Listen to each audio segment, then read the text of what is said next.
Gasping for air at nearly 6,000 metres in the sky, I did something I never thought I'd do. Give up.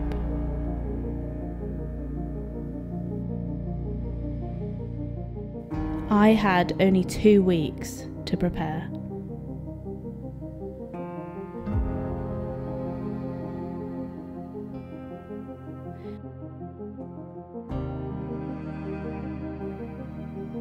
I was not aware of the treachery that was about to follow. This is a story of an expedition where from the start the odds were against me. This is a story of how Mount Kilimanjaro broke me.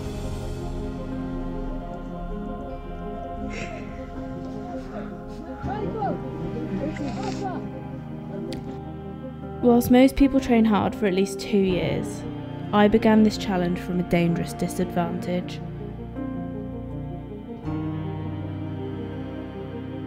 With only 2 weeks to prepare, a torn Achilles tendon and a now damaged neck, and most importantly, no true understanding of what I was really about to undertake. Ah, it's so painful. I literally can't turn it that way. Oh, fuck. I've always been an adventurous kid, so for me, stepping into adventure medicine was the next obvious step.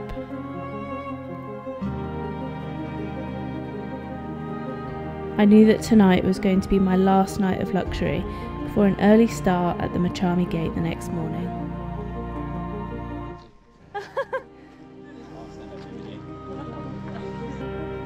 It was here that we would meet our guides, soon to be our friends for the next 10 days.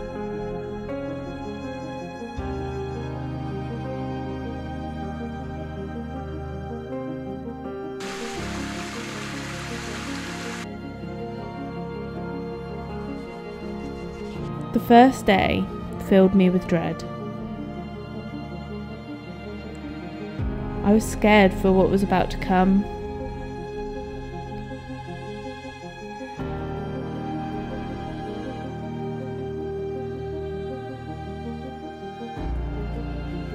The first day we set off like racehorses out of the gates.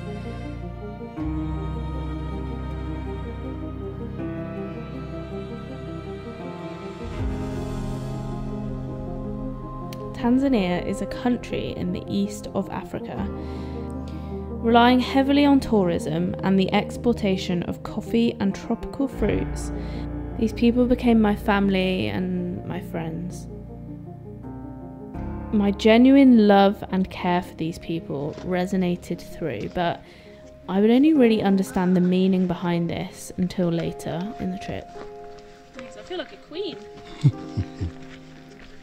Day 2 was the start of Kilimanjaro and its people opening up their beauty to me. How's that? No, it's straight now. Okay. How's your trek going so far, Dave? Oh, the trek is going great. I feel fine, ready to go. At Shira Camp, we got the rare opportunity to go with our guide, Giulio, and another guide to the caves.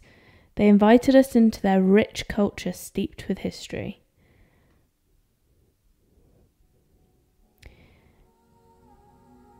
Whilst we struggled physically, and for the Tanzanians it was just another walk up the mountain, they distracted us in the only way they knew how. They invited us into their astonishing culture.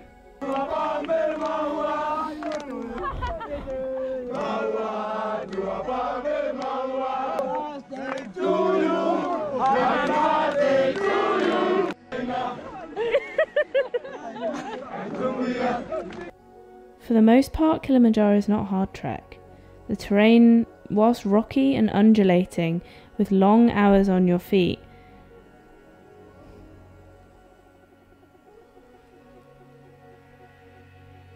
could probably be conquered by most average people.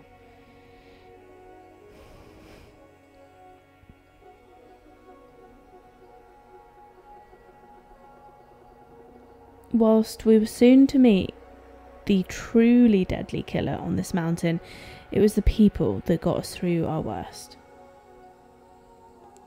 The end of day 3 brought us to Baranco camp, overlooked by the towering Baranco wall.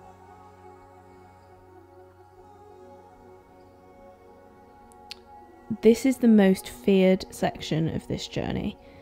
It takes over 2 hours to climb and from afar looks like an almost vertical drop. We laid down our heads that night with the knowledge that the beast towered over us, ready to be conquered the next day. For someone who's scared of heights, I've always tried to be someone who hasn't let this get in the way of a great achievement.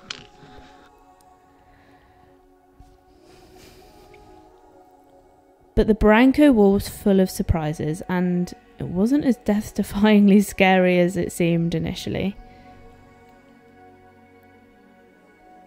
It had an even greater surprise waiting for us at the top. Literally the most beautiful view I've ever seen.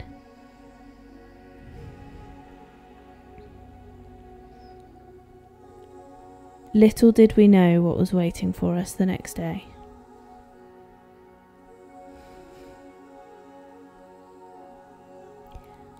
I couldn't tell what was wrong, whether it was the altitude, the tiredness, or the sheer magnitude of the challenge, but that evening I broke down.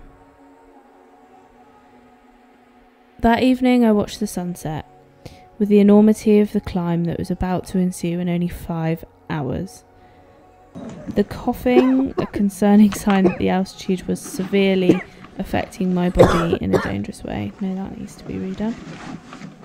And I still had 1,300 metres to climb. I've got no footage of the next day. But let me tell you, the climb was 10 hours long and one of the, hands down, the most difficult nights of my life. I developed a potentially life-threatening condition called haze. A condition that's unpredictable and it'll either make or break your Kilimanjaro climb.